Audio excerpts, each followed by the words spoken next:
Eran las 2:42 de la madrugada cuando escuché la voz de mi hijo Daniel filtrándose por la puerta entreabierta de mi dormitorio. Su tono era bajo, casi un susurro, pero en el silencio de esa madrugada cada palabra llegó hasta mis oídos como un cuchillo. Sí, está dormida. Aumenté la dosis como me dijiste. Mañana en la mañana no despierta más. Y listo, problema resuelto. Mi corazón dejó de latir por un segundo. O tal vez fueron 5. No lo sé. El tiempo se detuvo completamente.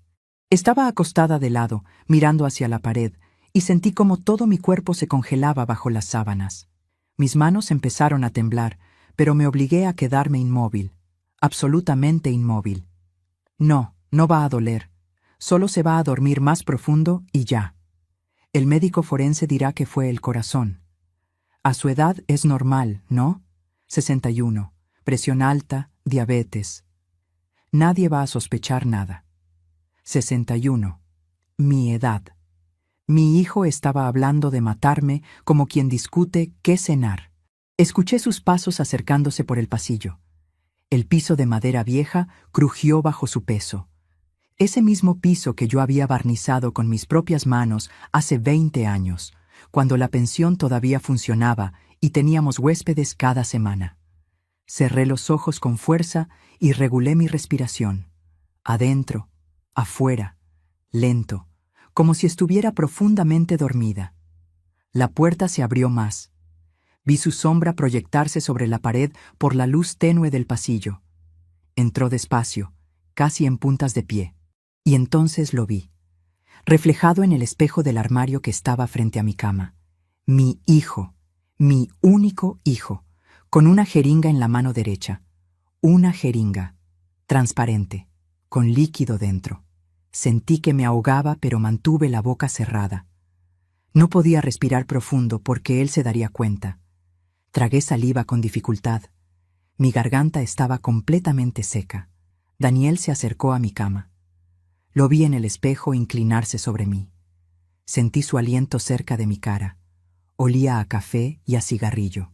Su mano, esa mano que yo había sostenido cuando aprendió a caminar, se posó sobre mi cuello buscando mi pulso.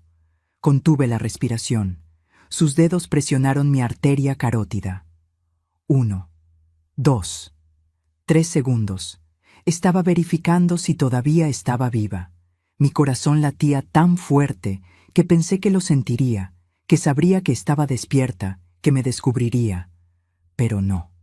Después de unos segundos eternos, retiró la mano y sonrió.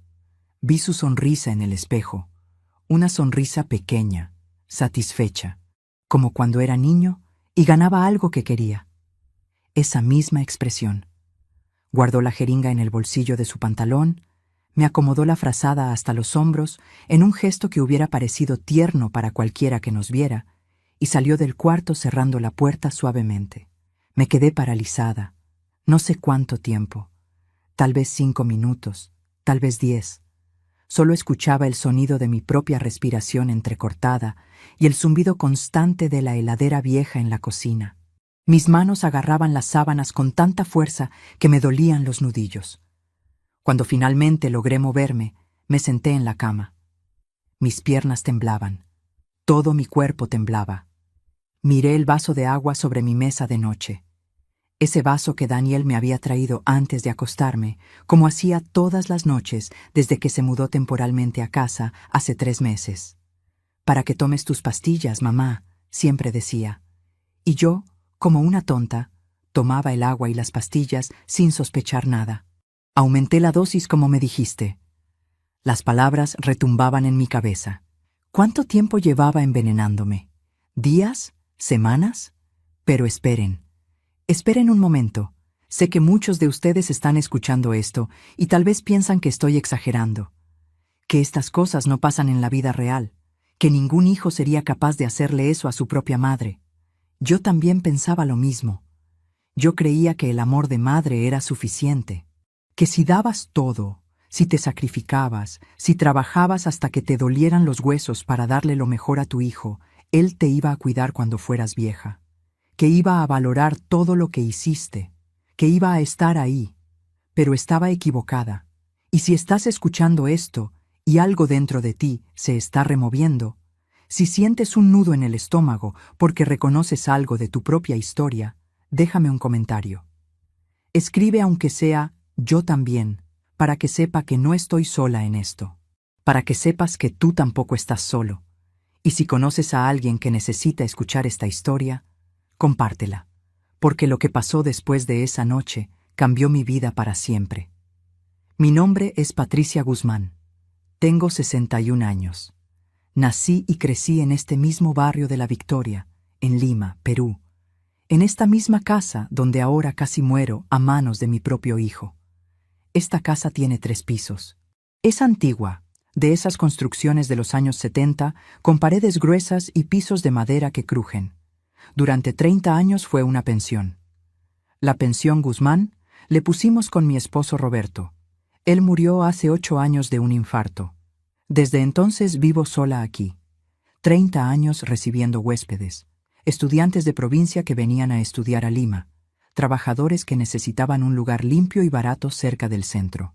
Familias enteras a veces, cuando había eventos o trámites en la capital. Yo cocinaba para todos, lavaba sábanas y toallas cada 2 días.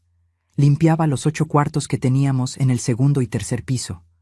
Roberto se encargaba del mantenimiento, de las cañerías, de la electricidad, de cobrar. No nos hicimos ricos, pero vivimos dignamente. Y cuando Roberto murió y yo ya no pude seguir sola con todo el trabajo, cerré la pensión. Vendí los muebles de los cuartos. Me quedé viviendo en el primer piso. La casa quedó vacía, pero es mía. Completamente pagada. Ni un peso de deuda. También tengo mis ahorros. No es una fortuna, pero son 120,000 soles en un certificado de depósito a plazo fijo. El fruto de 30 años de trabajo. De levantarme a las 5 de la mañana todos los días. De acostarme pasada la medianoche después de limpiar la cocina. De no comprarme ropa nueva para poder ahorrar. De comer lo que sobraba de los huéspedes para no gastar de más. Todo ese dinero, toda esa casa, era para Daniel, mi único hijo, mi vida entera. Daniel nació cuando yo tenía 26 años. Fue un embarazo difícil. Estuve 4 meses en reposo. Roberto trabajaba doble turno para poder mantenernos. Cuando nació, pesó apenas 2,5 kilos. Estuvo en incubadora 2 semanas. Yo iba al hospital todos los días a verlo a través del vidrio, llorando, rezándole a la Virgen de Guadalupe que me lo dejara vivo. Y sobrevivió. Creció. Se convirtió en un niño fuerte, inteligente, siempre el primero de su clase. Terminó la secundaria con honores. Yo estaba tan orgullosa. Quise que estudiara en la universidad, que fuera profesional, que tuviera una vida mejor que la nuestra. Pero Daniel abandonó la carrera de administración en el 3er ciclo. Dijo que la universidad no era para él, que quería trabajar, ganar plata rápido. Empezó en ventas, luego en un negocio de repuestos de autos con un amigo, luego en otro negocio que nunca entendí bien de qué era, siempre cambiando, siempre prometiendo que el próximo proyecto sí iba a funcionar. Se casó hace 6 años con Vanessa, una chica de Chiclayo, flaquita, de voz suave. Al principio me pareció buena muchacha. Me ayudaba en la cocina cuando venían a visitarme los domingos. Jugaba con los niños. Pero con el tiempo empecé a notar cosas, cómo miraba la casa, cómo hacía comentarios. «¡Ay, suegrita! ¿Qué casa tan grande para usted sola? Debe ser pesado mantenerla». O, «Con lo que vale esta zona ahora, podría vender y vivir tranquila en un lugar más pequeño». Daniel y Vanessa tienen 2 hijos, Mateo de 5 años y Sofía de 3. Mis nietos. Los amo con todo mi corazón. Pero casi no los veo. Vanessa siempre tiene excusas, que están resfriados, que tienen actividades, que es muy lejos venir hasta acá. La verdad es que Daniel nunca tuvo estabilidad económica, siempre con apuros de plata. Yo lo ayudaba. ¿Cómo no iba a ayudarlo? Es mi hijo. Le pagué el alquiler del departamento varias veces. Le presté dinero para sus negocios que nunca prosperaron. Le compraba ropa a los niños. Les pagaba el nido, pero nunca era suficiente. Hace 3 meses, Daniel llegó a mi casa con 2 maletas. Dijo que había tenido problemas con el casero, que necesitaba quedarse unos días mientras conseguía otro lugar. Vanessa y los niños se fueron donde la mamá de ella a Chiclayo temporalmente. Solo un mes, mamá, te lo juro, y yo te voy a ayudar acá en la casa. Yo acepté. ¿Cómo no iba a aceptar? Es mi hijo. Al principio todo parecía normal. Daniel dormía en uno de los cuartos del segundo piso. Bajaba a desayunar conmigo. Salía a buscar trabajo, decía. Volvía en la noche. Cenábamos juntos. Me hacía compañía. Incluso me ayudaba con algunas cosas de la casa. Pero hace como un mes empecé a sentirme extraña. Más cansada de lo normal. Mareada. Con náuseas por las mañanas. Pensé que era mi presión. O la diabetes que me habían diagnosticado hace 2 años. Fui al centro de salud. Me hicieron análisis. Todo salió dentro de los rangos normales. El médico me dijo que tal vez era estrés, que descansara más, que tomara mis pastillas con disciplina, y yo lo hacía. Tomaba mis pastillas todas las noches con el vaso de agua que Daniel me traía, religiosamente. Pero cada día me sentía peor. Dormía 12, 13 horas. Me costaba levantarme. A veces me olvidaba de cosas. ¿Dónde había puesto las llaves? ¿Qué día era? Si había almorzado o no. Daniel me decía que era normal, que a mi edad esas cosas pasaban, que no me preocupara. Descansa, mamá, yo me encargo de todo. Y yo descansaba. Cada vez más, hasta esa noche. Hasta que escuché esa conversación telefónica. 2:42 de la madrugada, sentada en mi cama, temblando, mirando ese vaso de agua en la mesa de noche. Comprendí todo de golpe. No era la edad. No era mi presión ni mi diabetes. Era él. Mi hijo me estaba envenenando. Lentamente. Cada noche. Con algo que me hacía dormir más profundo. Con algo que me estaba matando poco a poco. Tomé mi celular. Me temblaban tanto las manos que casi lo dejo caer. Marqué el número de Olga, mi vecina de al lado. Olga es enfermera. Trabaja en el Hospital 2 de Mayo, en el área de emergencias. La conozco desde hace 15 años. Es una de las pocas personas en este barrio en quien realmente confío. El teléfono sonó 4 veces. 5. Pensé que no iba a contestar. Pero al 6.º ring escuché su voz adormilada. ¿Aló? ¿Patricia? ¿Qué pasó? ¿Estás bien? No pude hablar. Se me quebró la voz. Empecé a llorar en silencio, tapándome la boca con la mano para que Daniel no me escuchara desde el segundo piso. Patricia, me estás asustando. ¿Qué pasó? Olga, susurré. Necesito que vengas. Ahora. Por favor. Creo que me están envenenando. Hubo un silencio del otro lado. Luego su voz, ahora completamente despierta y alerta. No te muevas. Voy para allá. 5 minutos después escuché los golpes suaves en mi ventana.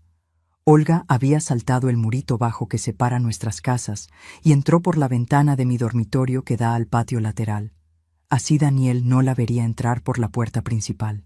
Me miró y supo inmediatamente que algo grave estaba pasando. Le conté todo. La conversación, la jeringa, el vaso de agua, los meses de cansancio inexplicable. Olga tomó el vaso de agua con una servilleta de papel, cuidando de no tocarlo directamente. Lo olió. Mojó su dedo meñique apenas con una gota y lo probó con la punta de la lengua. Su expresión cambió. Esto tiene algo, Patricia. No sé qué exactamente, pero tiene un sabor amargo raro. Mañana lo llevo al hospital para que lo analicen. Pero ahora lo importante es sacarte sangre. Sacó de su bolso una jeringa y 2 tubos de ensayo. Me extrajo sangre del brazo con rapidez profesional. Guardó los tubos en su bolso junto con el vaso de agua envuelto en la servilleta. Mañana a primera hora lo mando a analizar con un contacto del laboratorio. Te va a salir el resultado en 2 días máximo. Mientras tanto, Patricia, escúchame bien. No tomes nada que Daniel te dé. Nada. Ni agua, ni comida, ni pastillas. ¿Me entiendes? Asentí. ¿Tienes a dónde ir? ¿Familia? Tengo una prima en Chorrillos, Carmela. Pero no puedo irme así como así. Daniel va a sospechar. Olga pensó un momento. Entonces finge. Actúa normal. Si él te trae agua, no la tomes, pero hazle creer que sí. Bótala en el baño o en una planta. Come solo lo que tú misma prepares. Y mantén tu celular cerca siempre. Cualquier cosa, me llamas. Me abrazó antes de irse. Vas a estar bien, te lo prometo. Salió por la ventana como había entrado. Yo me quedé sentada en mi cama hasta que empezó a amanecer. No pude dormir. Solo miraba la puerta, esperando que Daniel entrara de nuevo. Pero no entró. A las 6:30 de la mañana escuché sus pasos en el piso de arriba. Luego la ducha. Luego bajó las escaleras. Respiré profundo. Tenía que actuar normal, como si nada hubiera pasado, como si no supiera que mi propio hijo quería verme muerta. Daniel entró a mi cuarto sin tocar. Me sobresalté. Buenos días, mamá. ¿Cómo dormiste? Me miraba fijamente, buscando algo en mi expresión. Yo forcé una sonrisa. Bien, hijo, un poco cansada, pero bien. ¿Tomaste tus pastillas anoche? Sí, como siempre. Asintió. Pareció satisfecho. Bueno, te dejo descansar entonces. Voy a salir un rato. Regreso al mediodía. Se fue. Escuché la puerta principal cerrarse, sus pasos alejándose por la calle. Y solo entonces me permití llorar de verdad, con sollozos profundos que me salían desde el estómago. Lloraba de miedo, de traición, de dolor. Mi hijo, mi único hijo, el niño que cargué 9 meses, el bebé que amamanté, el niño al que enseñé a leer, el muchacho al que abracé cuando se graduó del colegio. Ese mismo hijo ahora quería matarme. Por una casa, por dinero, por herencia. Y yo, la tonta de su madre, no me había dado cuenta hasta que casi era demasiado tarde. Los 2 días que siguieron fueron los más largos de mi vida. Tuve que actuar como si nada, sonreír cuando Daniel me hablaba, agradecerle cuando me traía el vaso de agua envenenado que yo después vaciaba en el fregadero cuando él no miraba, comer solo lo que yo misma preparaba, inventando excusas cuando él ofrecía cocinar. Pero mientras esperaba los resultados del laboratorio, mi mente no paraba de ir hacia atrás, de revivir todos esos años, de preguntarme una y otra vez, ¿en qué momento todo se torció? ¿En qué momento mi hijo pasó de ser ese niño dulce que me abrazaba al llegar del colegio a ser un hombre capaz de planear mi muerte? Me pasaba las noches en vela, mirando el techo, recordando. Daniel nació un 22 de marzo de 1990. Fue un parto complicado. Estuve 23 horas con dolores hasta que finalmente salió, tan pequeñito, tan frágil. Las enfermeras me lo pusieron en el pecho por unos segundos y luego se lo llevaron corriendo a la incubadora porque no lloraba bien, no respiraba bien. Roberto se quedó conmigo en el hospital esas 2 semanas. Dormía en una silla incómoda junto a mi cama. Todas las mañanas me acompañaba a la ventana de neonatología para ver a Daniel, ese bebé diminuto conectado a cables y tubos. Yo apoyaba mi mano en el vidrio y rezaba. Le prometí a Dios que si me lo dejaba llevar vivo a casa, yo iba a ser la mejor madre del mundo, que nunca le iba a faltar nada, que iba a sacrificar lo que fuera necesario por él. Y cumplí esa promesa. Cuando finalmente pudimos traerlo a casa, no dormí bien durante meses. Me levantaba cada 2 horas a verificar que estuviera respirando. Le daba pecho hasta que me dolían los senos. Lo cargaba, lo mecía, le cantaba canciones de cuna que mi mamá me había cantado a mí. La pensión en ese entonces apenas estaba empezando. Teníamos solo 3 cuartos arreglados en el segundo piso. Yo atendía a los huéspedes con Daniel amarrado a mi espalda en un aguayo. Cocinaba con él cargado, limpiaba con él dormido en un Moisés que arrastraba de cuarto en cuarto. Roberto trabajaba de día en una ferretería y de noche nos ayudaba con la pensión. Los 2 estábamos agotados todo el tiempo, pero éramos felices.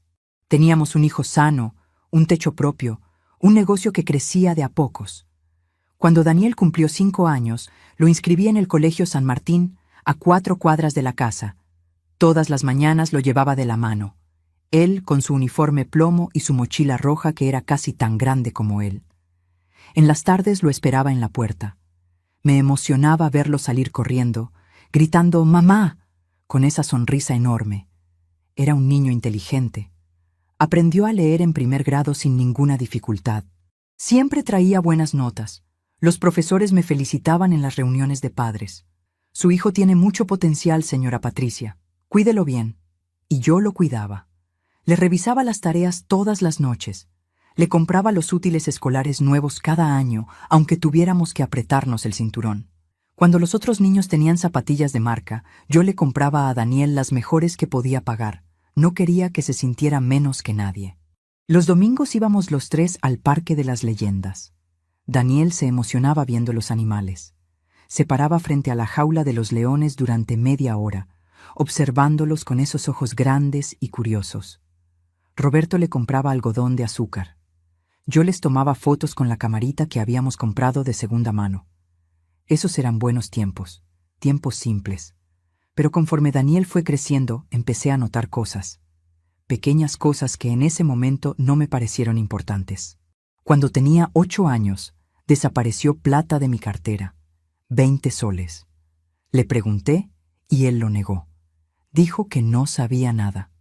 Pero 2 días después lo encontré jugando en su cuarto con carritos nuevos que yo no le había comprado. Cuando le pregunté de dónde los había sacado, me dijo que un amigo se los había regalado. Yo quise creerle.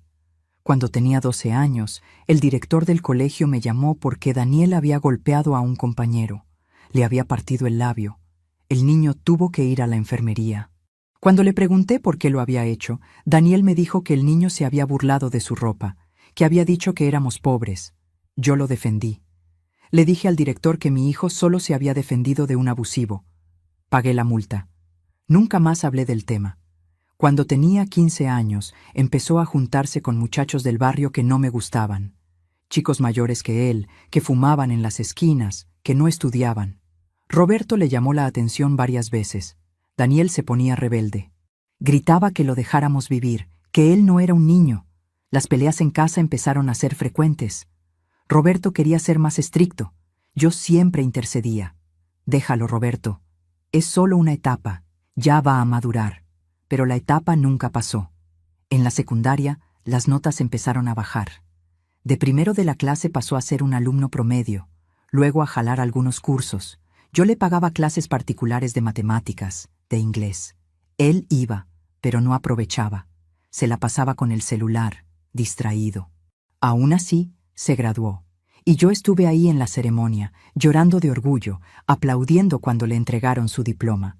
Roberto también estaba orgulloso. Nuestro hijo va a ser profesional, me dijo esa noche. Todo el esfuerzo valió la pena. Le pagamos la matrícula en una universidad privada. Administración de empresas. Daniel dijo que quería tener su propio negocio algún día. Nosotros vendimos 2 de los televisores viejos de los cuartos de la pensión para completar el pago del primer ciclo. Pero Daniel duró apenas 1 año y medio. Faltaba a clases. No estudiaba para los exámenes. Jalaba los cursos. Roberto se puso furioso cuando nos enteramos. Le dijo que estaba desperdiciando nuestro dinero, nuestro esfuerzo. Daniel se fue de la casa por 3 meses. Se fue a vivir con un amigo. No contestaba mis llamadas. Yo lloraba todas las noches. Roberto me decía que lo dejara, que necesitaba aprender solo. Pero yo no podía. Era mi hijo, mi único hijo. Fui a buscarlo. Le rogué que volviera. Le dije que no importaba lo de la universidad, que lo importante era que estuviéramos juntos. Él volvió. Pero algo había cambiado. Ya no era el niño que había sido. Ya no me miraba con cariño. Me miraba con molestia, resentimiento. Nunca entendí por qué. Roberto murió 2 años después. Infarto fulminante. Estaba arreglando una tubería del 3er piso cuando se desplomó.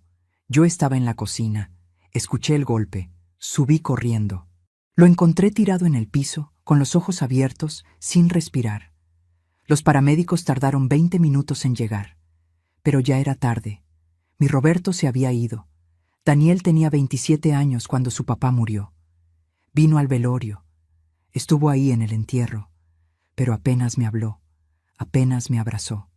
Se quedó 2 días después del funeral y luego volvió a su vida. En ese tiempo ya estaba con Vanessa. Ya vivían juntos en un departamento en Los Olivos. Me quedé sola en esa casa enorme. Con 8 cuartos vacíos, llenos de recuerdos, con el negocio que ya no podía manejar sola. Cerré la pensión 6 meses después de que Roberto murió. Vendí todo lo que pude.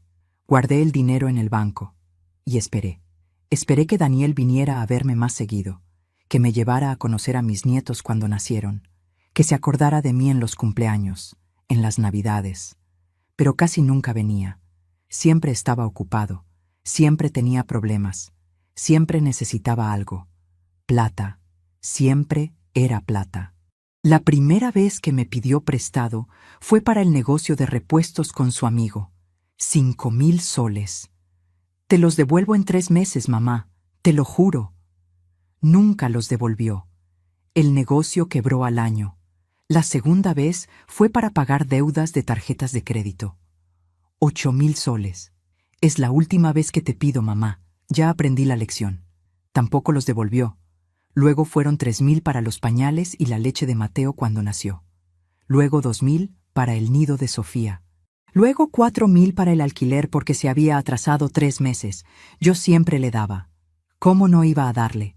Era mi hijo, y eran mis nietos. No podía dejarlos pasar necesidad. Pero hace 6 meses, Daniel vino con una petición diferente. Quería que yo le escriturara la casa. Para tener algo a mi nombre, mamá. Para poder pedir un préstamo en el banco y montar un negocio en serio. Tú igual te quedas viviendo acá. Nada cambia. Algo dentro de mí se resistió. Por primera vez en mi vida, le dije que no. Daniel, esta casa es todo lo que tengo. Es mi seguridad. Si te la escrituro y después me quedo en la calle, ¿qué hago? Se enojó. Me dijo que no confiaba en él, que era su madre y no lo apoyaba, que siempre había sido así, sobreprotectora, pero sin darle las herramientas reales para salir adelante. Me gritó. Yo lloré. Se fue dando un portazo. No me habló durante 2 meses. Hasta que apareció con las maletas hace 3 meses, diciendo que necesitaba quedarse unos días. Y yo, como siempre, abrí la puerta. El tercer día, Olga tocó mi ventana a las 10 de la noche. Entró rápido, con un sobre manila en las manos. Su cara estaba seria. «Siéntate, Patricia». Me senté en la cama. Ella sacó unos papeles del sobre. Análisis de laboratorio. En el agua había clonazepam, una benzodiazepina. Es un medicamento para la ansiedad y para dormir. Pero la cantidad que había en ese vaso era altísima. 5 veces la dosis normal. Sentí que el cuarto daba vueltas. Y en tu sangre también encontramos clonazepam, niveles muy elevados. Patricia, te han estado drogando durante semanas, tal vez meses. Por eso estabas tan cansada, tan mareada con esos olvidos. Es intoxicación acumulativa. ¿Me estaba matando? Si seguías tomando esas dosis, sí. Eventualmente tu sistema respiratorio iba a colapsar. Te ibas a dormir una noche y simplemente no ibas a despertar. Parecería muerte natural. Falla cardiorrespiratoria. A tu edad, con diabetes e hipertensión, nadie sospecharía nada raro. Me cubrí la cara con las manos. Olga se sentó a mi lado y me abrazó. Tenemos que ir a la policía, Patricia. Esto es intento de homicidio. Es mi hijo, Olga. Es mi hijo. Es un hombre que está tratando de matarte por una herencia. Las dos nos quedamos en silencio. Desde arriba se escuchaban los pasos de Daniel caminando en su cuarto. Déjame pensarlo, le dije finalmente. Solo un día más. Necesito estar segura de todo antes de dar ese paso. Olga no estaba de acuerdo, pero asintió. Me dejó los papeles del laboratorio. Guárdalos bien, son evidencia. Esa noche casi no dormí otra vez, pero esta vez no era por miedo. Era por rabia, por dolor, por una tristeza tan profunda que me dolía físicamente el pecho. Al día siguiente en la mañana, Daniel bajó a desayunar como siempre. Se sirvió café, me preguntó cómo había dormido. Bien, mentí. Qué bueno, mamá. Oye, necesito hablar contigo de algo importante. Se sentó frente a mí en la mesa. Tenía una expresión seria, casi preocupada. Estuve pensando mucho. Sé que te dije que en un mes me iba, pero la verdad es que me preocupa dejarte sola. Ya tienes 61 años. ¿Qué pasa si te caes o te da un soponcio? ¿Quién te va a ayudar? Lo miré sin decir nada. He estado hablando con Vanessa. Queremos mudarnos acá contigo, todos, con los niños. Esta casa es enorme. Hay espacio de sobra. Yo puedo trabajar desde acá, ayudarte con todo. Los niños te van a hacer compañía. Va a ser lindo, como una familia de verdad. Familia de verdad. Y también pensé, continuó, que deberías poner la casa a nombre de los dos, tuyo y mío. Es más seguro. Si a ti te pasa algo, todo queda protegido para la familia. ¿Qué dices? Me miró con esos ojos que yo había visto toda la vida. Los ojos de mi hijo. Pero ahora solo veía a un extraño. A alguien que calculaba, que manipulaba, que fingía preocupación mientras me envenenaba lentamente cada noche. Respiré profundo. Déjame pensarlo, Daniel. Es una decisión grande. Claro, mamá, pero no te demores mucho. Es por tu bien. Se levantó, me dio un beso en la frente y subió las escaleras silbando. Yo me quedé sentada en esa cocina donde había preparado miles de comidas, donde había dado de comer a mi hijo cuando era bebé, donde Roberto y yo habíamos tomado café cada mañana durante 30 años. Y por primera vez en mi vida sentí algo que nunca había sentido por Daniel: odio. Esa tarde, Daniel salió como siempre. Dijo que tenía que ver a unos proveedores para un nuevo proyecto. Yo esperé a que se fuera. Conté hasta 100 después de escuchar la puerta cerrarse. Luego subí las escaleras. Mis piernas me dolían. Hacía meses que no subía al segundo piso. Ya no tenía razón para hacerlo. Pero ese día tenía una razón. Necesitaba saber. Necesitaba entender completamente en qué me había convertido para mi propio hijo. El cuarto donde Daniel dormía era el que había sido suyo cuando era adolescente. La misma habitación donde había estudiado para sus exámenes, donde había pegado pósters de equipos de fútbol en las paredes.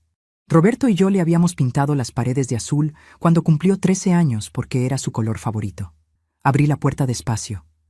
La cama estaba sin hacer, ropa tirada en una silla, olor a cigarrillo y a loción barata. Sobre el velador había un cenicero lleno de colillas. Daniel fumaba dentro de mi casa, aunque yo le había pedido 1000 veces que no lo hiciera.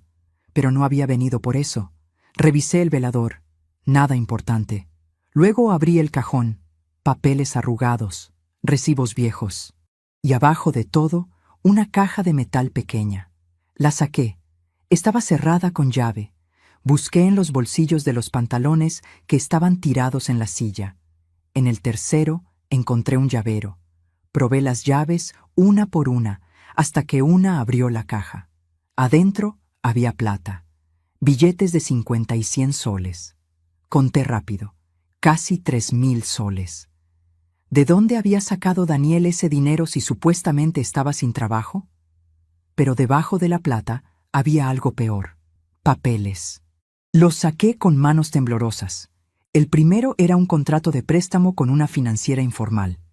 Daniel había pedido prestados 20,000 soles a un interés del 8% mensual. 8%. Esa gente eran usureros, agiotistas. La fecha del préstamo era de hace 4 meses. Y según el contrato, si no pagaba, podían cobrar con bienes inmuebles del deudor o garantes. El segundo papel me heló la sangre. Era una cotización de una inmobiliaria. Para la venta de mi casa. 3 pisos, 220 metros cuadrados, zona céntrica de La Victoria. Valor estimado, 350,000 soles. Alguien había marcado con resaltador amarillo el monto final. El tercer papel era peor todavía. Era un borrador escrito a mano con la letra de Daniel. Un testamento. Mi testamento. Escrito por él. Yo, Patricia Guzmán Vargas, en pleno uso de mis facultades mentales, dejo como único heredero de todos mis bienes a mi hijo Daniel Ramírez Guzmán. Esto incluye la casa ubicada en Junior Parinacochas 456, La Victoria, Lima, y todos mis ahorros bancarios. Había una fecha, 15 de febrero, dentro de menos de un mes, y abajo, con letra más pequeña: hacer firmar, Notaría San Borja, llevar testigos, Vanessa y hermano de B. Me senté en la cama de Daniel porque las piernas no me sostenían más. Leí los papeles otra vez, y otra vez, tratando de entender. Mi hijo no solo estaba envenenándome, Tenía un plan completo. Me iba a hacer firmar un testamento falso, probablemente drogada, sin saber bien qué estaba firmando, con testigos que él iba a traer. Y luego, cuando el testamento estuviera legalizado, iba a aumentar la dosis de clonazepam hasta matarme. Muerte natural, testamento legal. Él heredaba todo, pagaba sus deudas, vendía la casa, y yo estaría bajo tierra sin que nadie sospechara nada. Un plan perfecto. Escuché un sonido abajo, la puerta principal abriéndose. Daniel había vuelto. Guardé todo rápido en la caja, la cerré, la puse en el cajón. Bajé las escaleras lo más silencioso que pude. Entré a mi cuarto justo cuando escuché sus pasos en el recibidor. «Mamá, ¿dónde estás?» «Acá, hijo. Estaba descansando». Apareció en la puerta de mi cuarto. Me miró con desconfianza. «¿Estás bien? Te ves pálida». «Estoy bien, solo un poco cansada». Se quedó mirándome unos segundos más. Luego asintió. «Bueno, voy a preparar la cena. ¿Quieres que te suba algo?» «No, gracias. Bajo yo en un rato». Se fue. Yo me quedé sentada en mi cama, con el corazón latiendo tan fuerte que sentía que se me iba a salir del pecho. Esa noche cenamos juntos como siempre. Daniel hizo arroz con pollo. Comí muy poco. Él me miraba de reojo. Cuando terminamos, me trajo el vaso de agua con mis pastillas como todas las noches. «Tómalas, mamá. No te olvides». «Sí, hijo, gracias». Esperé a que subiera. Me tomé las pastillas reales que yo escondía en mi velador. El agua envenenada la tiré en el fregadero. Luego me acosté, pero no dormí. Al día siguiente era domingo. Daniel me dijo que iba a salir temprano, que iba a visitar a Vanessa y los niños a Chiclayo, que volvía el lunes en la noche. «¿Vas a estar bien sola, mamá?» «Sí, Daniel. Voy a estar bien. Cualquier cosa me llamas, ¿ya?» «Ya». Se fue a las 7 de la mañana con una mochila pequeña. Lo vi alejarse por la calle desde la ventana de la sala. Esperé media hora para estar segura de que no iba a volver. Luego llamé a Olga. Vino en 10 minutos. Le mostré todo lo que había encontrado. Los papeles, el borrador del testamento, el contrato de préstamo. Ella leyó todo en silencio. Su cara se fue poniendo cada vez más dura. «Patricia, esto es gravísimo. No es solo intento de homicidio. Es también falsificación de documentos, estafa. Tenemos que ir a la policía ahora mismo». «No». Me miró sorprendida. «¿Cómo que no?» «No quiero ir a la policía todavía. Primero quiero hacer otra cosa». «¿Qué cosa?» Me quedé callada un momento, pensando, ordenando en mi cabeza el plan que había estado formándose desde anoche. «Quiero que todos crean que morí». Olga me miró como si me hubiera vuelto loca. «¿Qué?» «Escúchame. Si voy a la policía ahora, Daniel va a negar todo. Va a decir que esos papeles no son suyos, que alguien los puso ahí. Va a conseguir un abogado, va a salir libre. Y yo voy a tener que vivir el resto de mi vida con miedo, esperando que lo intente de nuevo. Pero tenemos evidencia». «¿Evidencia de qué, Olga?» «El agua con clonazepam se puede conseguir en cualquier farmacia sin receta si conoces al vendedor. Mi sangre con clonazepam solo prueba que alguien me drogó, pero no prueba que fue él. Los papeles en su cuarto él puede decir que son fantasías, bocetos, que nunca iba a hacerlo en serio». Olga se quedó callada. «Pero si todos creen que morí», continué, «Daniel va a bajar la guardia. Va a mostrar quién es realmente. Van a hacer cosas que lo van a incriminar. Y yo desde las sombras voy a estar viendo todo, reuniendo evidencia real. Y cuando llegue el momento indicado, voy a aparecer y voy a destruirlo». Mi voz sonaba diferente, más fría, más dura. Ni yo misma me reconocía. Olga me miró largo rato. «¿Estás segura de esto?» «Nunca he estado más segura de algo en mi vida».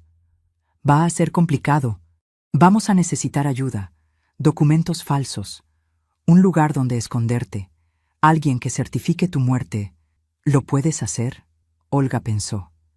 Luego asintió lentamente. «Tengo un amigo médico que me debe un favor grande. Él puede hacer un certificado de defunción falso, pero tiene que parecer real, causa de muerte creíble, firma, sello, paro cardiorrespiratorio, por intoxicación medicamentosa que coincida con el clonazepam en mi sangre. ¿Y el cuerpo? Daniel va a querer ver el cuerpo. Velorio a cajón cerrado. Diremos que fue muy repentino, que el cuerpo quedó en mal estado, que yo había dejado instrucciones de no querer un velorio abierto. Y después del velorio, el entierro, cremación, que no quede nada que puedan exhumar después. Olga me miraba con una mezcla de admiración y miedo. Patricia, estamos hablando de falsificar una muerte. Eso es ilegal. Podríamos ir presas. Lo sé. Pero es la única manera de que esto termine bien, de que Daniel pague por todo, de que no pueda hacerle esto a nadie más. Nos quedamos en silencio. El reloj de la sala marcaba las 11 de la mañana. Afuera se oían los ruidos normales del domingo. Niños jugando en la calle. Un vendedor de tamales gritando su mercancía. La vida siguiendo su curso normal, mientras yo planeaba mi propia muerte. ¿Tienes a dónde ir mientras estés muerta?, preguntó Olga finalmente. Mi prima Carmela en Chorrillos. Le puedo contar todo. Ella me va a ayudar. Vivimos juntas de niñas. Es como mi hermana. ¿Y la casa? ¿Tus cosas? Necesito proteger la casa antes de morir, cambiar el testamento real, dejarlo todo bien amarrado legalmente para que Daniel no pueda tocar nada. Eso lo podemos hacer mañana. Yo te acompaño a una notaría. Hacemos un testamento real, legal, ante notario público. Dejas todo a quien tú quieras, a una institución de caridad, a tu prima, a quien sea menos a Daniel. Asentí. Y necesitamos programar tu muerte para un día específico, continuó Olga. Tiene que ser creíble. Mañana es lunes. Daniel vuelve en la noche. ¿Qué te parece si mueres el martes en la madrugada? Yo estoy de turno esa noche en el hospital. Puedo venir, hacer el show completo, llamar a la ambulancia, llevarte al hospital. Mi amigo médico firma el certificado de defunción. Y para el martes en la tarde, todo el mundo sabe que Patricia Guzmán ha muerto. Sentí un escalofrío. Escuchar mi propia muerte planeada así, con fecha y hora, era surrealista. ¿Y si Daniel sospecha algo? No va a sospechar. Va a estar feliz. Por fin consiguió lo que quería. Su mamá muerta, la herencia libre. No va a cuestionar nada. Va a estar ocupado pensando cómo gastar el dinero. Tenía razón. Está bien, dije finalmente. Hagámoslo. Esa tarde llamé a mi prima Carmela. Tiene 63 años. Vive sola en una casita pequeña en Chorrillos. Nunca se casó. Trabajó toda su vida como secretaria en una empresa de importaciones hasta que se jubiló hace 2 años. Le conté todo. Absolutamente todo. Esperé que me dijera que estaba loca, que era una locura lo que estaba planeando. Pero en lugar de eso, su voz al teléfono sonó firme. Ven acá, prima. Esta es tu casa también. Y ese hijo desgraciado va a pagar por lo que te hizo. Esa noche dormí mejor que en semanas. Por primera vez en mucho tiempo no sentía miedo. Sentía otra cosa. Control. El lunes en la mañana salí temprano con Olga. Fuimos a la notaría Ramírez en el centro de Lima. Le expliqué al notario que quería hacer un testamento. Me pidió mi DNI. Me hizo algunas preguntas sobre mis bienes. Dicté mi testamento verdadero ahí mismo. Dejo la casa ubicada en Junior Parinacochas 456. La Victoria, Lima. A la Fundación Respeta al Adulto Mayor, organización sin fines de lucro dedicada al cuidado de ancianos en situación de abandono. Dejo mis ahorros bancarios divididos en 2 partes iguales. 50% a mi prima Carmela Guzmán Rojas y 50% a la misma fundación. No dejo nada a mi hijo Daniel Ramírez Guzmán por razones que quedarán claras en su momento. El notario me miró con curiosidad cuando dije esa última parte, pero no preguntó.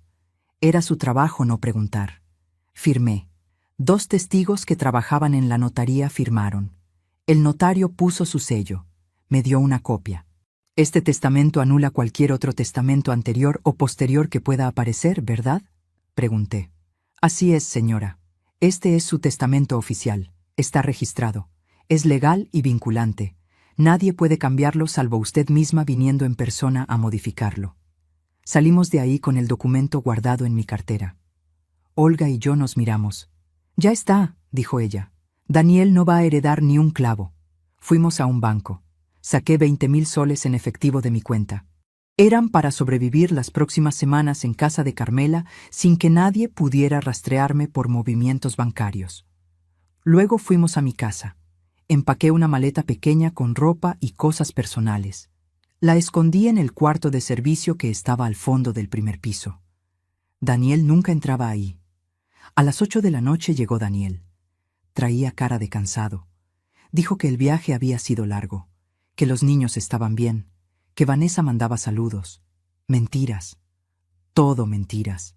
Cenamos juntos. Me trajo el vaso de agua envenenado. Yo lo recibí con una sonrisa. «Gracias, hijo». Esa fue la última vez que iba a llamarlo hijo. La última vez que iba a fingir que no sabía. Porque en menos de 12 horas, Patricia Guzmán iba a morir. Y cuando resucitara, iba a ser otra persona. Una persona sin miedo, sin culpa. Sin ese amor ciego de madre que me había hecho tan vulnerable. Iba a ser alguien que su hijo nunca había conocido. Alguien dispuesta a hacer justicia. El martes a las 3:20 de la madrugada, Olga entró por la ventana de mi cuarto como habíamos planeado. Venía con su uniforme de enfermera del hospital.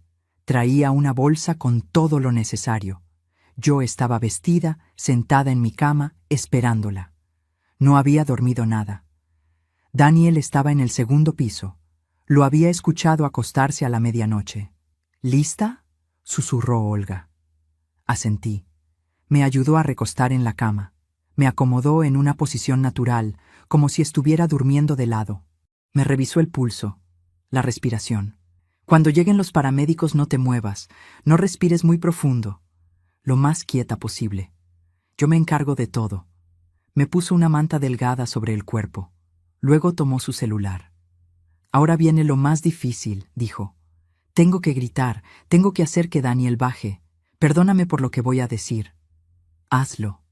Olga respiró hondo. Luego abrió la puerta de mi cuarto y gritó con voz desesperada.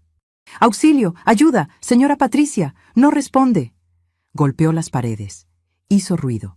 Arriba se escuchó movimiento. Daniel bajó las escaleras corriendo. Apareció en la puerta de mi cuarto en calzoncillos y camiseta, con cara de dormido. «¿Qué pasó? ¿Quién es usted?». «Soy Olga, la vecina. Soy enfermera. Su mamá me llamó hace como 20 minutos diciendo que se sentía mal, con dolor en el pecho. Vine corriendo, pero ahora no responde. No tiene pulso». Olga estaba actuando perfectamente. Su voz sonaba genuinamente angustiada. Daniel se acercó a la cama. Me miró. Yo mantuve los ojos cerrados, el cuerpo completamente inmóvil. Podía sentir su presencia cerca, su olor a sudor y a sábanas. ¿Está muerta? Necesitamos llamar a una ambulancia ya. Tal vez todavía se pueda hacer algo. Vi a través de mis pestañas la expresión de Daniel. Esperaba ver preocupación, miedo, tristeza. Pero lo que vi fue otra cosa. Vi cómo sus ojos se movían rápido, cómo procesaba la información, cómo calculaba. Y por un segundo, apenas un segundo, vi el destello de algo en su cara. Alivio. Olga ya estaba llamando a la ambulancia. Hablaba rápido, daba la dirección, describía la situación. Daniel se quedó parado junto a la cama mirándome.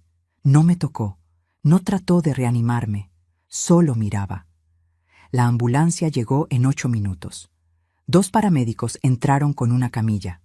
Uno de ellos trabajaba con Olga en el hospital. Estaba en el plan. El otro no, pero Olga se encargó de dirigir todo. Me revisaron. Pusieron el monitor. Olga movía la cabeza negativamente. «No hay pulso, no hay respiración. Probable paro cardiorrespiratorio». «¿Cuánto tiempo tiene así?», preguntó el paramédico que no sabía. «No sabemos. Tal vez media hora, tal vez más. Es demasiado tiempo. No hay nada que hacer». Me pusieron en la camilla. Me cubrieron con una sábana blanca hasta la cabeza. Y así, tapada completamente, salí de mi propia casa, muerta para el mundo. Daniel iba detrás de la camilla. Escuché su voz. «¿A dónde la llevan?». «Al hospital 2 de Mayo. Allá van a hacer el certificado de defunción. Voy con ustedes. No hay espacio en la ambulancia, señor. Mejor venga en un rato. Pregunte por la morgue. La morgue. Qué palabra tan fría. Me subieron a la ambulancia. Las puertas se cerraron, y mientras el vehículo arrancaba, escuché a Daniel desde afuera preguntándole a Olga algo. No alcancé a oír qué, pero escuché la respuesta de ella. No sé, posiblemente fue el corazón. A su edad, con los problemas de salud que tenía, estas cosas pasan. En el hospital me llevaron directamente al sótano, a la morgue real. Pero no me dejaron ahí. El médico amigo de Olga, el doctor Paredes, me estaba esperando en una oficina pequeña al final de un pasillo sin cámaras. Señora Patricia, la vamos a mantener acá unas horas hasta que todo esté listo.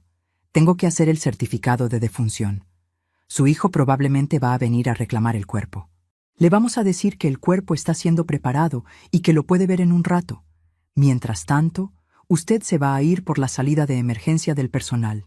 ¿Y el cuerpo? ¿Qué le van a mostrar? No le vamos a mostrar nada. Le vamos a decir que por el estado del cuerpo es mejor no verlo, que es común en paros cardiorrespiratorios. La mayoría de los familiares aceptan cuando les explicas así. Si insiste mucho, le vamos a mostrar otro cuerpo de alguien no identificado de complexión similar a la suya, pero cubierto con sábanas y a distancia. Me quedé en esa oficina 2 horas. Olga me trajo café, me abrazó. Lo estás haciendo muy bien. Ya casi termina esto. A las 6:30 de la mañana, el doctor Paredes entró con un papel. Ya está. Certificado de defunción. Patricia Guzmán Vargas, 61 años. Causa de muerte. Paro cardiorrespiratorio por intoxicación medicamentosa aguda. Hora de muerte. 3:40 de la madrugada. Ver mi propia acta de defunción fue surrealista. Mi nombre, mi fecha de nacimiento, y ahora una fecha de muerte. Todo falso, pero se veía absolutamente real. Su hijo llegó hace 1 hora, continuó el doctor. Está en la sala de espera. Dice que quiere ver el cuerpo. ¿Qué le dijeron? Que estamos preparándolo. Pero la enfermera ya le sugirió que tal vez es mejor recordarla como estaba. Él no insistió mucho. Firmó unos papeles para reclamar el cuerpo. Preguntó por los trámites del entierro. ¿Cómo se veía? El doctor me miró con algo parecido al desprecio. Triste no se veía, se lo puedo asegurar. Estaba preguntando cuánto costaba la cremación más barata. Cuánto tiempo tardaba el trámite. Si podía ser rápido porque no tenía mucho dinero. Claro, quería cremación rápida, sin velorio largo, sin que mucha gente viniera a preguntar. Deshacerse de mi cuerpo lo más pronto posible y pasar a cobrar la herencia. Es hora de que se vaya, señora Patricia, dijo el doctor. Su prima la está esperando en la esquina del hospital. Olga la va a acompañar. Me puse una chompa con capucha que Olga había traído. Lentes de sol, un pañuelo en la cabeza. Parecía una paciente más saliendo del hospital. Salimos por la puerta de emergencia del personal. Caminamos media cuadra. Ahí estaba el auto de Carmela. Un Nissan azul viejo pero bien cuidado. Me subí rápido al asiento de atrás. Me agaché. Carmela arrancó sin decir nada. Olga se quedó parada en la vereda, despidiéndose con la mano. El plan estaba en marcha. Pasé los siguientes 3 días escondida en la casa de Carmela en Chorrillos. No salía. No contestaba el celular. Técnicamente, yo estaba muerta. Mi número había sido desconectado. Mi cuenta de banco estaba congelada hasta que se procesara la sucesión. Pero Olga me mantenía informada de todo. Me llamaba al teléfono de Carmela 2 veces al día para contarme qué pasaba. El miércoles en la mañana, Daniel fue a la funeraria. Contrató el servicio más barato. Velorio a cajón cerrado en sala pequeña. Cremación inmediata después. Total, 2.800 soles. Lo pagó con la plata que yo había visto en su cajón. El velorio fue programado para el jueves en la tarde, un día después de mi muerte. Rápido, muy rápido, Olga fue al velorio. Era mi espía. Mi conexión con ese mundo donde yo ya no existía. Me llamó esa noche para contarme todo. Patricia, fueron como 15 personas. Algunos vecinos del barrio que se enteraron. Tu prima Carmela obviamente no fue porque supuestamente está contigo. O sea, te está acompañando en espíritu. Daniel estaba ahí con Vanessa y los niños. Llegaron de Chiclayo en la mañana. ¿Cómo actuaban? Patricia. No parecían tristes, para nada. Vanessa estaba como incómoda, como que quería que terminara rápido. Los niños jugaban corriendo alrededor del ataúd. Daniel atendía a la gente que llegaba, pero parecía distraído. Varias veces lo vi viendo su celular, y escuché cuando hablaba con Vanessa. ¿Qué decían? Ella le preguntó si ya había hablado con el abogado. Él dijo que sí, que el lunes tenían cita para iniciar el trámite de sucesión, que con el testamento que tenían preparado todo iba a ser rápido, que en 2 meses la casa estaría a su nombre y la podían vender. Sentí una mezcla de rabia y satisfacción. Ahí estaba la confirmación. El testamento falso. Iban a usarlo. ¿Alguien preguntó por mí? Digo, por ti, continué. Doña Rebeca de la tienda de la esquina preguntó qué te había pasado. Daniel le dijo que habías estado muy enferma, que te dio un paro y que fue todo muy rápido, que tú no querías sufrir y que por eso decidiste que fuera velorio cerrado y cremación rápida. Mentiroso. Hay más. Después del velorio, como a las 8 de la noche, todos se fueron. Yo me quedé un rato más porque quería ver qué hacía Daniel. Se fue con Vanessa y los niños a tu casa. Los seguí desde lejos. Entraron. Se quedaron ahí. ¿Se quedaron en mi casa? Sí. Y hoy viernes en la mañana fui a ver. Vanessa estaba colgando ropa en el patio. Los niños jugaban en la sala. Patricia, ya se mudaron. A un día de tu muerte ya están viviendo ahí como si fuera su casa. Cerré los ojos. Respiré hondo. No podía enojarme todavía. Necesitaba mantener la cabeza fría. Olga, necesito que hagas algo. Necesito que averigües cuándo van a ir al abogado. Necesito saber qué abogado es. Y necesito estar ahí cuando presenten ese testamento falso. ¿Qué vas a hacer? Voy a dejar que se hundan solitos. Voy a dejar que presenten el testamento falso. Que digan que es mi firma. Que traten de legalizar su mentira. Y entonces voy a aparecer, como un fantasma, y los voy a destruir. El sábado siguiente, 3 días después del velorio, Olga consiguió la información. Daniel había hecho una cita con un abogado de la avenida Tacna para el lunes de la próxima semana a las 10 de la mañana. Iban a presentar el testamento falso y empezar el trámite de sucesión. Eso nos daba una semana completa desde mi muerte hasta el momento de la trampa. Tiempo suficiente para que Daniel se confiara completamente. Carmela y yo pasamos el fin de semana planeando exactamente qué hacer, cómo hacerlo, cuándo dar el golpe. El domingo en la tarde, un día antes de la cita con el abogado, llamé al doctor Paredes. Doctor, necesito que el lunes en la mañana usted esté disponible. Posiblemente va a tener que explicarle a la policía por qué firmó un certificado de defunción falso. ¿Va a ir a la policía? Voy a ir con la policía, a la oficina del abogado, justo cuando Daniel esté presentando el testamento falso. Hubo un silencio. Señora Patricia, yo puedo perder mi licencia por esto. Lo sé, y le voy a estar eternamente agradecida. Pero esto tiene que terminar. Y tiene que terminar de tal manera que mi hijo no pueda escaparse, que no pueda decir que fue un malentendido. Necesito atraparlo en el acto. El doctor suspiró. Está bien, pero quiero estar ahí cuando pase todo. Quiero explicar por qué lo hice. Que quede claro que fue para salvar su vida. Cuenta con eso. El lunes en la mañana, exactamente 6 días después de mi muerte, me desperté a las 6. Me vestí con un pantalón oscuro y una blusa celeste que Carmela me había prestado. Me peiné. Me maquillé un poco. Quería verme viva, muy viva. A las 8 fuimos a la comisaría de La Victoria. Pedimos hablar con el comisario, un hombre de unos 50 años, bigote grueso, voz grave. Buenos días, ¿en qué les puedo ayudar? Mi nombre es Patricia Guzmán Vargas. Vengo a denunciar que mi hijo intentó asesinarme. Y también vengo a informarle que estoy oficialmente muerta desde el martes pasado, pero como puede ver, estoy bastante viva. El comisario me miró como si hubiera dicho que era marciana. Le conté todo. Desde el principio, la conversación que escuché, el clonazepam, los análisis de sangre, los papeles en el cuarto de Daniel, el plan de la muerte falsa, el certificado falso, el velorio. Y lo más importante, La cita de hoy a las 10 con el abogado para presentar un testamento falsificado. Le mostré todas las evidencias. Los análisis de laboratorio. La copia del testamento falso que había fotografiado. El testamento real hecho ante notario. El certificado de defunción falso. El comisario escuchó todo en silencio. Cuando terminé, se recostó en su silla. Señora, esto es... Nunca había visto algo así en 25 años de carrera. ¿Me cree? Tengo todas las evidencias frente a mí. Claro que le creo. ¿A qué hora dijo que era la cita con el abogado? 10 de la mañana. Avenida Tacna 856, oficina 302. Miró su reloj. Eran las 9:15. Tenemos tiempo. Voy a ir con 2 agentes. Vamos a llegar justo cuando su hijo esté presentando el testamento falso. Y lo vamos a arrestar ahí mismo por intento de homicidio, falsificación de documentos y fraude.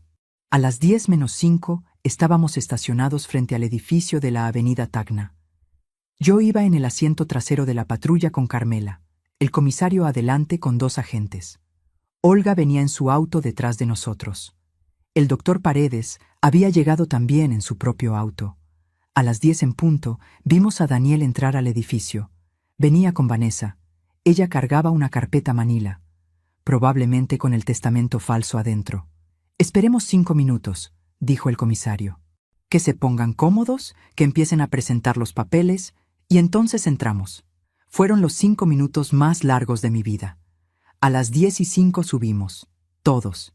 El comisario, los 2 agentes, yo, Carmela, Olga, el doctor Paredes. Un grupo pequeño pero determinado. Oficina 302. La puerta tenía un letrero. Doctor Julio Méndez, abogado. El comisario tocó. Una voz desde adentro dijo, «Adelante». Entramos. Daniel estaba sentado frente al escritorio del abogado. Vanessa a su lado. El abogado era un hombre calvo, de lentes, como de 60 años. Tenía los papeles del testamento falso abiertos sobre el escritorio.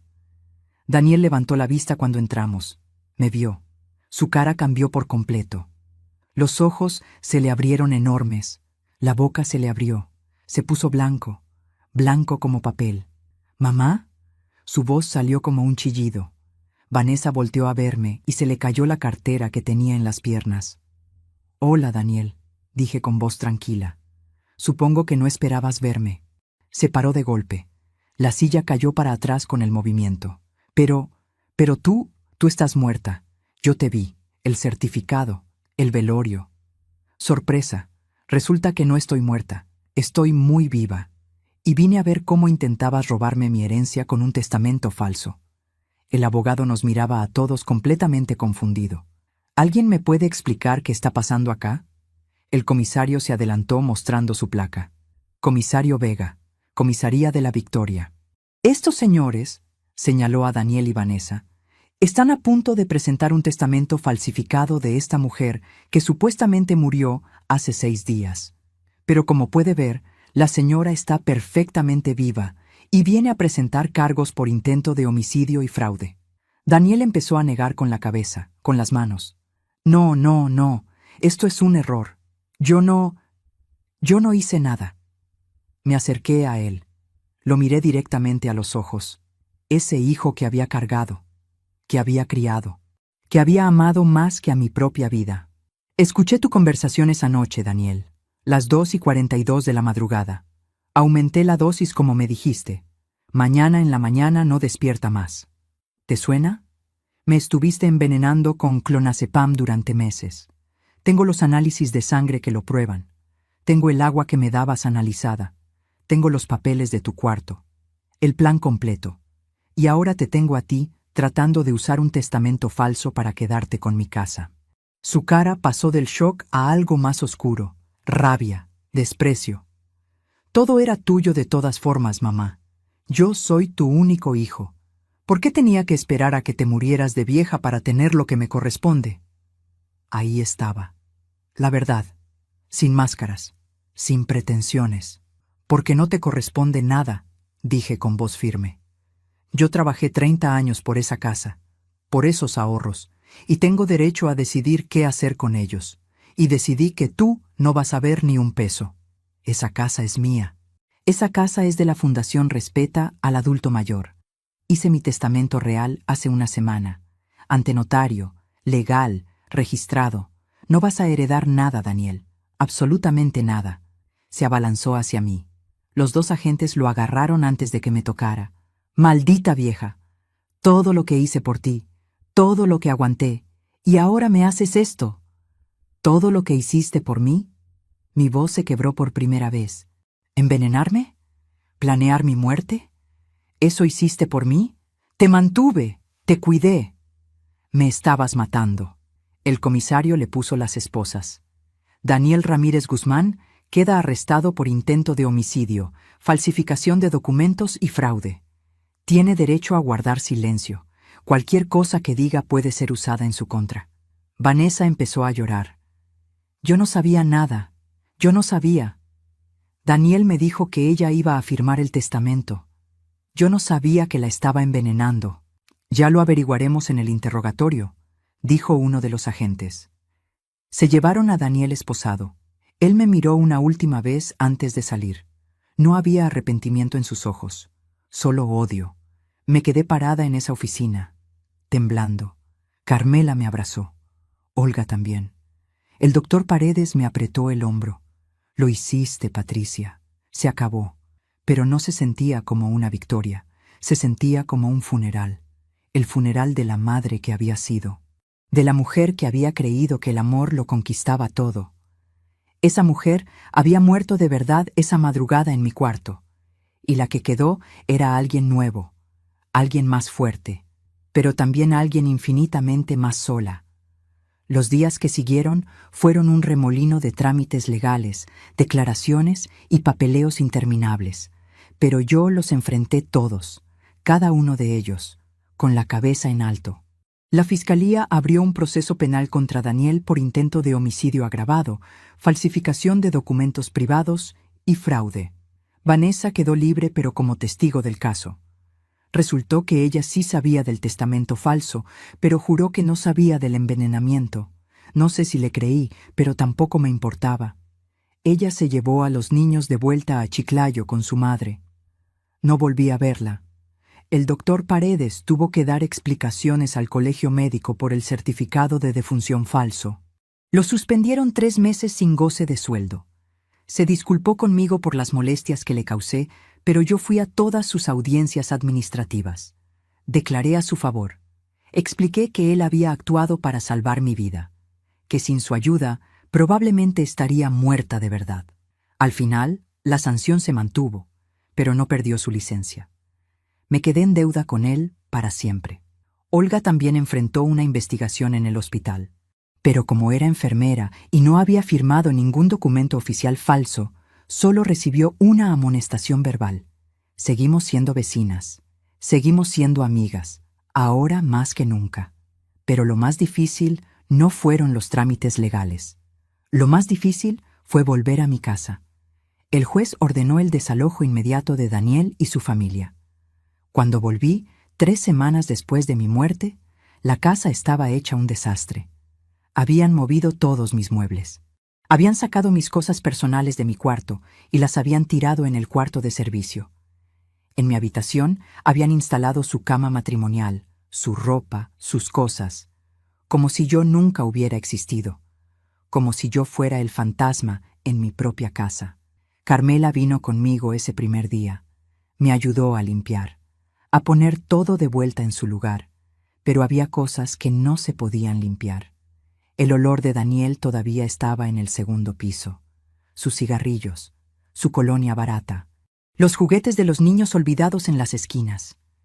Esa primera noche dormí en casa de Carmela otra vez.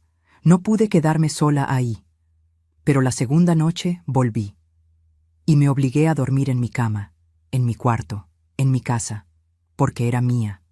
Y no iba a dejar que el miedo me la quitara también. El proceso judicial avanzó lento, como avanzan todas las cosas en este país. Daniel quedó en prisión preventiva. No pudo pagar la fianza. No tenía dinero. Y yo, por supuesto, no iba a darle ni un centavo. Su abogado defensor, Uno de oficio porque no podía pagar uno privado, trató de argumentar que no había intención de matar, que solo quería que yo durmiera más profundo, que el testamento era solo un borrador, una idea, pero que nunca lo habría ejecutado. Mentiras. Todas mentiras. Pero yo tenía evidencia sólida. Los análisis de sangre, el agua con clonazepam, los papeles en su cuarto, la conversación que Olga había escuchado en el velorio sobre vender la casa. Todo. La fiscalía acumuló todo y presentó cargos por intento de homicidio calificado. La pena podía ser de 15 a 20 años de prisión. Hubo una audiencia en la que tuve que verlo cara a cara. Fue 2 meses después de su arresto. Me senté en la sala del juzgado. Él entró esposado, con uniforme de presidiario, más flaco, con barba crecida, ojeroso. Me miró, y por un segundo vi algo en sus ojos. No sé si era arrepentimiento o solo lástima de sí mismo. Su abogado pidió que yo declarara. El juez aceptó. Me paré frente al estrado. El fiscal me pidió que contara todo desde el principio. Y lo hice, con voz firme, sin llorar. Aunque por dentro me estaba desgarrando. Conté cómo había sacrificado mi vida entera por él. Cómo había trabajado hasta que me dolieran los huesos para darle educación, comida, techo. Cómo lo había perdonado cada vez que me falló, cada vez que me mintió, cada vez que me robó. Y cómo él, en lugar de cuidarme en mi vejez como yo lo cuidé en su infancia, decidió que era más fácil matarme y quedarse con todo. Señoría, dije mirando al juez, yo no quiero venganza, solo quiero justicia. Quiero que mi hijo pague por lo que hizo. Quiero que aprenda que las personas no son desechables, que los viejos no somos estorbos que se pueden eliminar cuando ya no servimos. Quiero que esto sirva de ejemplo, para que ninguna otra madre tenga que pasar por lo que yo pasé. El juez asintió. Daniel bajó la cabeza. Al final de la audiencia, el juez mantuvo la prisión preventiva. El juicio oral estaba programado para 6 meses después. Salí de ese juzgado sintiendo que había cerrado algo. No sé si era un capítulo o un libro completo, pero algo se había cerrado. Con la casa recuperada, tuve que decidir qué hacer. Vivir sola en esa casa enorme ya no tenía sentido. Cada cuarto tenía recuerdos, algunos buenos, muchos dolorosos. Y mantener 3 pisos a mi edad era imposible. Pensé en venderla. Pero luego recordé mi testamento. La casa iba a ser de la Fundación Respeta al Adulto Mayor de todas formas cuando yo muriera de verdad. ¿Por qué esperar? Hablé con el director de la fundación, don Ernesto, un señor de 70 años que había fundado el refugio hacía 20 años después de ver a su propia madre abandonada por sus hijos en un asilo horrible. Don Ernesto, quiero donarles la casa ahora, en vida, pero con una condición. ¿Cuál? Que la conviertan en un refugio para ancianos que han sido abandonados o maltratados por sus familias. Que sea un lugar seguro, digno, donde nadie les haga daño. Los ojos se le llenaron de lágrimas. Señora Patricia, ¿está segura? Esta casa vale mucho dinero. Estoy segura. Quiero que mi casa sirva para algo bueno, que tenga un propósito, que proteja a otros como nadie me protegió a mí. 1 mes después, firmamos la escritura de donación. La casa pasó oficialmente a la fundación. A cambio, ellos me dieron el derecho de vivir en el primer piso el tiempo que yo quisiera, sin pagar nada, hasta el día de mi muerte. Pero yo sabía que no me iba a quedar mucho tiempo más ahí. Mientras tanto, los vecinos del barrio se enteraron de todo. La noticia corrió como pólvora. Que Patricia Guzmán había fingido su muerte para atrapar a su hijo que la quería matar, que el hijo estaba preso, que ella estaba viva y había donado su casa. Algunos venían a verme con curiosidad, otros con genuina preocupación. Doña Rebeca de la tienda me abrazó llorando. «Ay, señora Patti, qué horror lo que le hizo ese muchacho. Y yo que lo vi crecer». Don Augusto, el zapatero de la esquina, me dijo: «Usted hizo bien, señora. Los hijos ahora no respetan nada. Creen que uno les debe todo». Pero también hubo quienes me criticaron. Doña Mercedes, la chismosa de la cuadra siguiente, andaba diciendo: algo habrá hecho esa señora para que su hijo la odiara tanto. Los hijos no se vuelven así porque sí. Esos comentarios me dolían, pero aprendí a no darles importancia. La gente siempre va a hablar, siempre va a juzgar, especialmente cuando no entienden. 3 meses después del arresto de Daniel, recibí una carta. Era de él, desde la cárcel. La sobre estaba arrugado. La letra era apurada, desordenada. Dudé mucho si abrirla o no. Carmela, que estaba conmigo ese día, me dijo: no la abras si no quieres, no le debes nada. Pero la curiosidad pudo más. La abrí. Mamá, sé que no merezco que leas esto. Sé que te hice daño. Sé que ya no soy tu hijo. Pero quiero que sepas algo. No te odiaba. Nunca te odié. Solo estaba desesperado. Debo mucha plata. Gente peligrosa me estaba amenazando. Me iban a matar si no pagaba. Vi la casa y pensé que era la solución. Pensé que tú igual te ibas a morir pronto, que para qué esperar. Sé que suena horrible.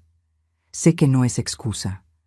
Acá en la cárcel he tenido tiempo de pensar, de recordar todo lo que hiciste por mí, todo lo que te sacrificaste, y me doy cuenta de que siempre lo vi como una obligación tuya, como algo que me debías. Nunca lo vi como amor. Ahora que tengo hijos entiendo un poco más. Entiendo lo que significa dejar de dormir por cuidar a alguien. Entiendo lo que significa trabajar hasta reventarse para darles lo mejor. Pero es tarde. Ya lo arruiné todo. No te pido perdón porque no tengo derecho. Solo quería que supieras que sí me arrepiento. Que si pudiera volver el tiempo atrás, haría todo diferente. Daniel. Leí la carta 3 veces. Lloré. No sé ni por qué lloré. Tal vez por lo que pudo haber sido y nunca fue. Tal vez por ese niño pequeño que alguna vez me abrazaba y que se perdió en algún lugar del camino. Carmela me preguntó qué decía. Dice que se arrepiente. ¿Le crees? Pensé mucho antes de responder. Creo que le duele estar preso. Creo que le duele haber perdido todo. Pero no sé si realmente entiende el daño que me hizo. No sé si alguna vez lo va a entender. Guardé la carta en un cajón. No la respondí. No tenía nada que decirle. Decidí finalmente que era hora de empezar de nuevo. En serio. No solo sobrevivir, sino vivir. Le pedí a la fundación que empezara los trabajos de remodelación de la casa para convertirla en refugio. Iban a tardar unos 4 meses. Mientras tanto, me mudé definitivamente con Carmela a Chorrillos. Era extraño vivir en una casa que no era mía, en un cuarto pequeño, sin todos mis trastes, sin mi cocina, sin mi jardincito del patio, pero también era liberador. No tenía que mantener 3 pisos. No tenía que preocuparme por cañerías rotas o goteras. No tenía que cocinar para huéspedes imaginarios o limpiar cuartos vacíos llenos de fantasmas.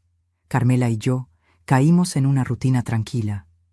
Nos levantábamos a las 7. Desayunábamos juntas. Ella salía a su clase de tejido en el centro comunal 2 veces por semana. Yo empecé a ir con ella. Aprendí a tejer. A los 61 años. Nunca en mi vida había tenido tiempo para eso. Siempre estaba trabajando, cocinando, limpiando, atendiendo. Pero ahora sí tenía tiempo. Hice mi primera bufanda. Me quedó chueca y con huecos, pero era mía. La hice yo, con mis manos, solo para mí. También empecé a caminar por las mañanas en el malecón de Chorrillos, algo que nunca había hecho. Veía el mar, sentía la brisa, escuchaba las gaviotas, y por primera vez en mucho tiempo respiraba tranquila. El juicio oral finalmente llegó, 6 meses después del arresto. Fue en noviembre, un día gris y nublado típico de Lima en esa época. No quise ir a todas las audiencias. Solo fui a la primera y a la última. En la audiencia final, el juez dictó sentencia. Daniel fue declarado culpable de intento de homicidio calificado y falsificación de documentos. La pena: 18 años de prisión efectiva. 18 años. Él tenía 35. Iba a salir a los 53, si es que salía antes por buena conducta. Cuando el juez leyó la sentencia, Daniel no reaccionó. Solo miró al piso.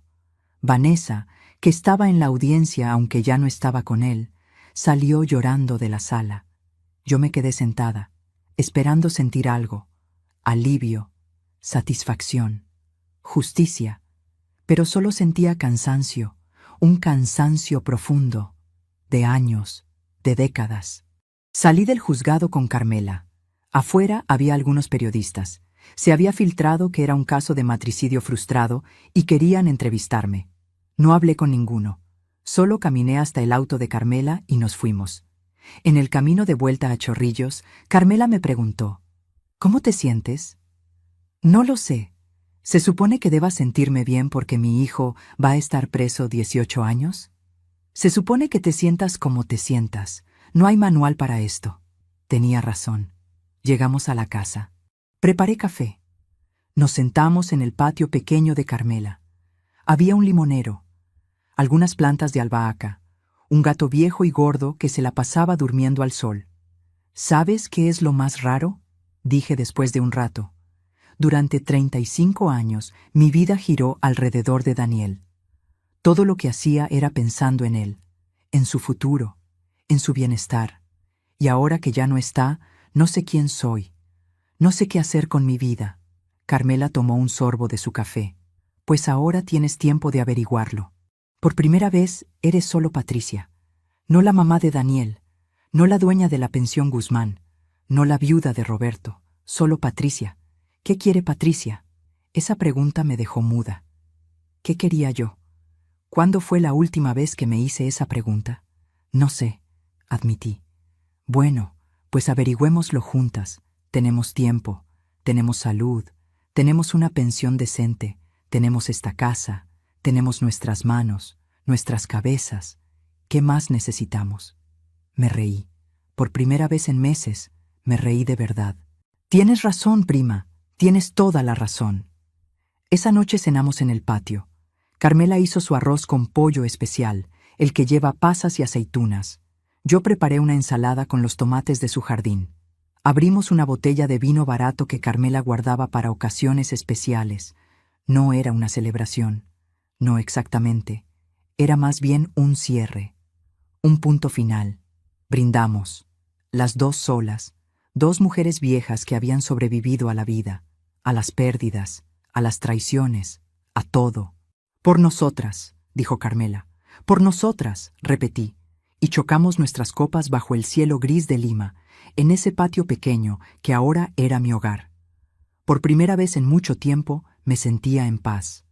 No era felicidad, no todavía, pero era paz. Y por ahora eso era suficiente. Han pasado 2 años desde aquel lunes en la oficina del abogado. 2 años desde que resucité de entre los muertos y cambié mi vida para siempre. Hoy es un sábado de enero. Hace calor húmedo en Lima. Estoy sentada en el patio de la casa de Carmela en Chorrillos, que ahora también es mi casa, tomando limonada helada y mirando cómo el gato gordo persigue una mariposa sin mucho entusiasmo. Tengo 63 años. Carmela tiene 65. Las dos estamos vivas. Las dos estamos bien. La Casa de la Victoria ya no forma parte de mi vida. La fundación terminó la remodelación hace un año. Ahora es el refugio Patricia Guzmán para adultos mayores en situación de vulnerabilidad. Fui a la inauguración.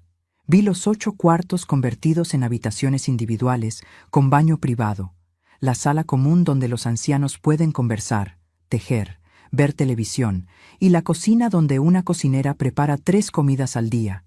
Conocí a algunos residentes. Don Esteban, de 82 años, a quien sus hijos echaron porque estorbaba. Doña Rosa, de 74, que vivía en la calle porque su nuera se quedó con su pensión.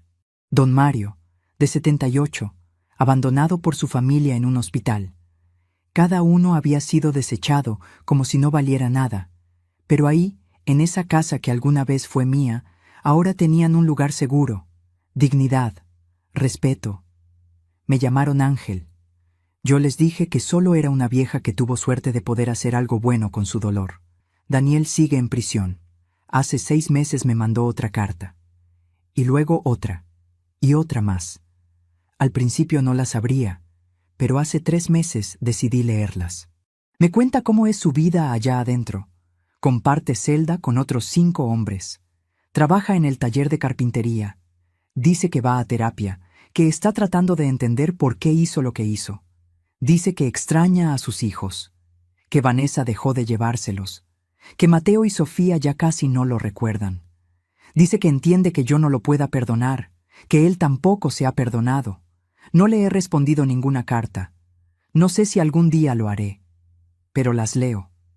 Y eso es algo. Carmela me preguntó una vez si pensaba ir a visitarlo. No lo sé, le dije. Parte de mí siente que debería. Es mi hijo, pero otra parte no quiere volver a verlo nunca. No hay prisa, me dijo. Tienes tiempo de decidir. Y tiene razón. Tengo el resto de mi vida para decidir si quiero tener contacto con él o no. Mi vida ahora es simple, tranquila. Para mí es perfecta. Me levanto cuando mi cuerpo me pide. Ya no tengo que madrugar ni atender a nadie. Desayuno con Carmela. Pan con palta o tamales los fines de semana. Café con leche. 3 veces por semana vamos a la clase de tejido. Ya no hago bufandas chuecas. Ahora hago chales, gorros, guantes. Los vendemos en una feria artesanal los domingos. No es mucho dinero, pero es mío. 2 veces por semana voy a clases de gimnasia para adultos mayores. Somos como 15 viejitos. Me río mucho ahí. Todos tenemos dolores, todos nos quejamos, pero nos reímos, y eso ayuda. Los fines de semana voy con Carmela al mercado. Cocinamos juntas, comemos despacio, conversando, sin apuros. A veces vienen las amigas de Carmela a tomar té. Nos sentamos en el patio y hablamos durante horas. Ya no tengo que fingir que estoy bien cuando no lo estoy. Estas mujeres me entienden, y yo las entiendo a ellas. Hace un mes fui al refugio en La Victoria otra vez, solo a visitarlos. Doña Rosa corrió a abrazarme. Señora Patti, qué bueno que vino. Me mostró un mantel bordado con flores rojas y amarillas. Hermoso. Don Esteban me invitó a jugar damas chinas. Perdí 3 veces seguidas. Él se reía como niño. Almorzamos todos juntos. Sopa de pollo con fideos, arroz con lentejas. Comida simple, pero hecha con cariño. Mientras comíamos, don Mario me preguntó: «Señora Patricia, ¿es verdad que su hijo intentó matarla?» Todos se quedaron callados. «Sí, don Mario, es verdad». «¿Y cómo siguió adelante?» Me quedé pensando un momento. Al principio solo ponía un pie delante del otro, un día a la vez. Pero aprendí que yo valgo, que mi vida vale, que no tengo que aguantar maltrato solo porque alguien sea mi familia. Aprendí que está bien poner límites, decir no y alejarse de quien te hace daño, aunque sea tu propia sangre. Doña Rosa tenía lágrimas en los ojos. «Yo todavía siento culpa», dijo ella, «por haber denunciado a mi nuera». «No hay nada de qué sentir culpa, doña Rosa. Usted se salvó a sí misma. Eso no es egoísmo, eso es supervivencia». Los otros asintieron. Cada uno con su propia historia, cada uno con sus propias cicatrices, pero todos ahí, todos vivos, todos de pie. Esa noche, en casa de Carmela, saqué una caja del closet. Adentro están las pocas cosas que traje de La Victoria, fotos viejas, el anillo de Roberto, el primer dibujo que Daniel hizo en el kinder, un sol amarillo con una mamá y un papá. Miré ese dibujo mucho rato. Ese niño que lo dibujó ya no existe. Y la mamá que lo guardó durante 35 años tampoco existe. Pero está bien. Las personas cambian. Las relaciones cambian. A veces se rompen. Y no siempre es tu culpa. Guardé la caja de nuevo. Tal vez algún día la bote. Por ahora está ahí. Y eso está bien. Ahora quiero hablarle directamente a ti. Si eres un adulto mayor y sientes que tu familia no te valora, si sientes que eres una carga, si alguien te maltrata, te roba, te humilla, quiero que sepas algo. Tú vales. Tu vida vale. No importa cuántos años tengas. No importa si ya no puedes trabajar como antes. Tú construiste tu vida. Trabajaste. Sacrificaste. Diste. Y mereces respeto, mereces dignidad, mereces amor. Y si no lo estás recibiendo, está bien que pongas límites. Está bien que digas basta. Está bien que busques ayuda. No es egoísmo, es amor propio. No estás traicionando a tu familia. Ellos te traicionaron primero. Ahora te toca descansar. Te toca vivir lo que te queda de vida en paz. Y si nadie más te lo va a decir, te lo digo yo. Estoy orgullosa de ti. Por haber llegado hasta aquí. Por seguir de pie. Si esta historia te tocó el corazón, te pido que hagas algo. Primero, déjame un me gusta. Es una forma de decirme que no estoy sola, que mi historia importó. Segundo, suscríbete al canal. Aquí seguiremos contando historias de adultos mayores que dijeron basta y recuperaron su dignidad. Tercero, cuéntame tu historia en los comentarios. Solo escribe yo también pasé por esto o necesito ayuda. Escribir es el primer paso para sanar. Aquí somos una comunidad. Cuarto, comparte este video con alguien que lo necesita. A veces escuchar la historia de otro es lo que necesitamos para cambiar nuestra propia historia. Termino esta historia sentada en el mismo patio donde empecé. El gato gordo está dormido en mi regazo. Carmela prepara la cena. Huele a ají de gallina. El sol se oculta. El cielo está rosado y naranja. Hermoso. Tengo 63 años. Estoy viva. Estoy en paz. Mi hijo está en prisión y tal vez nunca lo perdone. Tal vez sí. No lo sé. Pero sé que hice lo correcto. Que me salvé. Que salvé mi dignidad y mi vida. Y sé que si yo pude, tú también puedes. Siempre hay una salida. Siempre hay esperanza. Siempre hay una nueva oportunidad de empezar. Yo empecé a los 61. Fingí mi propia muerte para poder vivir de verdad. Tú no tienes que hacer algo tan dramático, pero sí tienes que dar el primer paso, pedir ayuda, hacer una denuncia, llamar a un familiar de confianza, lo que sea, pero hazlo, porque te lo mereces. Tu historia no termina cuando alguien más decide que ya no eres útil. Tu historia termina cuando tú decides que termina. Y yo decidí que la mía apenas está empezando. Que esta historia te dé fuerzas y coraje. Que te recuerde que nunca es tarde para recuperar tu poder. Un abrazo grande desde mi corazón al tuyo. No estás solo. Yo estoy contigo. Todos los que escucharon esta historia están contigo. Somos una comunidad de sobrevivientes, de guerreros, de personas que nos negamos a ser invisibles. Gracias por escucharme. Gracias por estar aquí. Y sobre todo, gracias por seguir de pie. Te quiero. Aunque no te conozca, te quiero, porque sé lo que cuesta llegar hasta aquí, y eso merece todo mi respeto. Cuídate mucho, y nos vemos en la próxima historia.